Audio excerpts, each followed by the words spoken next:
Shop बढ़िया संगे संगे चक मध्य बढ़े एठी किए सुरक्षित मनीष मरा सरकार परिवर्तन हो जाइए। आपण देखंतु चाषी मरुची, ऑफिसर माड़ खाऊची, महिला असुरक्षित, पिला असुरक्षित। राजनगर बीडीओ ऊपर जिपरि भाव में बीजेपी गुंडा माने आक्रमण कले सरकारी कर्मचारी माने मध्य असुरक्षित।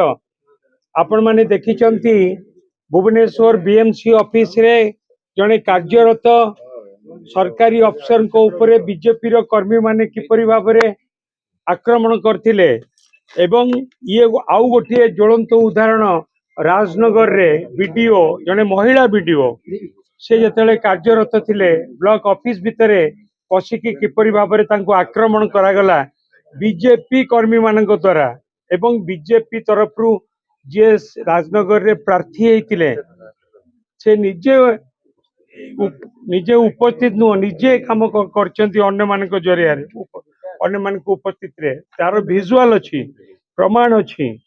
तेणुक आमे चाहूचु ओडिशा रे सरकारी कर्मचारी माने जोठी भी काम करचंती से मालकानगिरी हो बा सुंदरगढ़ हो जेकोसी जगार जोठी भी सरकारी कर्मचारी काम करचंती से माने वर्तमान निजको असुरक्षित मने करचंती। जो माने आईन को हाथ में नौचंती तांको विरुद्ध रे दृढ़ कार्यानुष्ठान हो से कथा को दाबी करी एवं निर्दिष्ट भाव में राजनगर बीडीओ को ऊपर जिपरि भाव में बीजेपी गुंडा माने आक्रमण कले तांको विरुद्ध रे भी कार्यानुष्ठान हो जो कि आज आम डीजी की भेटवा जाऊँ। आमे समस्ते ये सब जो इंसिडेंट होची ऑफिसर को माड़ मारिबा एटा उत्तर प्रदेश बिहार ये राज्य रे आगुर आमे देखुथिले न्यूज रे किंतु एटा ओडिशा पे गोटे नीतिदिनिया काम हो गलानी। किछि जिंस सामना को आसुची किछि जिंस सामना को आसुनी। बीएमसी पर एटा सेकंड हैला बीएमसी रो पुनरावृत्ति हैला। आपण दिन दी पहर रे बीएमसी ऑफिस रे घोसारी घोसारी की को भली भाबे ऑफिसर को माड़ मरा हेतला देखिथिले। एठी मध्ये गोटे महिला एठी जणे महिला उपमुख्यमंत्री अछंती एठी मुख्य शासन सचिव मध्य जने महिला हिसाब रे दायित्व ग्रहण कर सालेनी।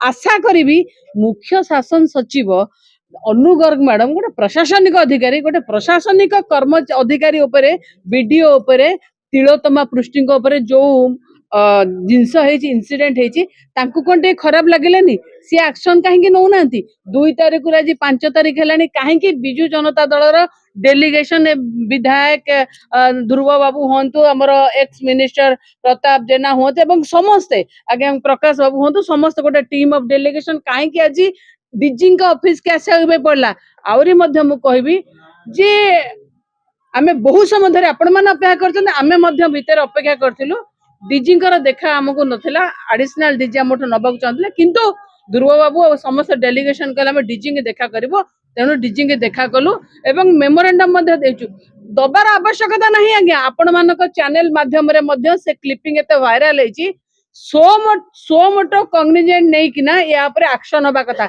जने कार्यरत वीडियो समस्त लोकंकर काम करुवा जे प्रशासनिक अधिकारी तांको उपरे जेतबेले ऑफिस भितर एई भली भाव रहउची एठी किए सुरक्षित मु सब बेले कहिची आज्ञा लोकंक सरकार कहउतबा निजको मनीष मरा सरकार रे परिवर्तन हो जाइए। आपण देखंतु चाषी मरुची, ऑफिसर माड़ खाऊची, महिला असुरक्षित, पिला असुरक्षित। आज्ञा सेठी कोडी माने हमर खणी गोपालपुर रे खणी रे मध्य लोक मलेनी।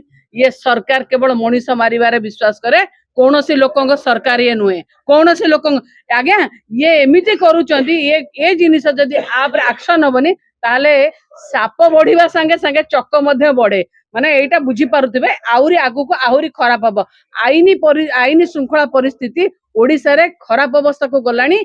आउ न हो लोक हमकु पार्लियामेंट रे मध्य पचारुचंती आउ न पचारु शांति प्रिय ओडिशा आज एमती कहीं एक्शन आम डिमांड कलु सुनतु डीजी आमको कहते जहाँ हो पार जहाँ बेस्ट एक्शन हम से ने आम अपेक्षा करवा डीजी कथा डीजी कथा केते दूर कार्यकारी होउची निश्चित भाव में अपेक्षा कर आशा करवा डीजी दृढ़ कार्यानुष्ठान ने आज जाए चुप बसते समस्ते जेपर्यंत ओएस एसोसिएशन जदि मुंड न खड़े था ये कौटी हेनी आ विजु जनता दल डेलीगेशन से आज विरोधी दल आमे सबुबेला सजग आगुक मध्य सजग। एही भिडियोटी आपनकु केमिति लागिला कमेंट करि जणांतु। धरित्री लाइव रो यूट्यूब एवं फेसबुक चैनल को सब्सक्राइब करंतु। अधिक खबर पई लॉगिन करंतु www.dharitri.com।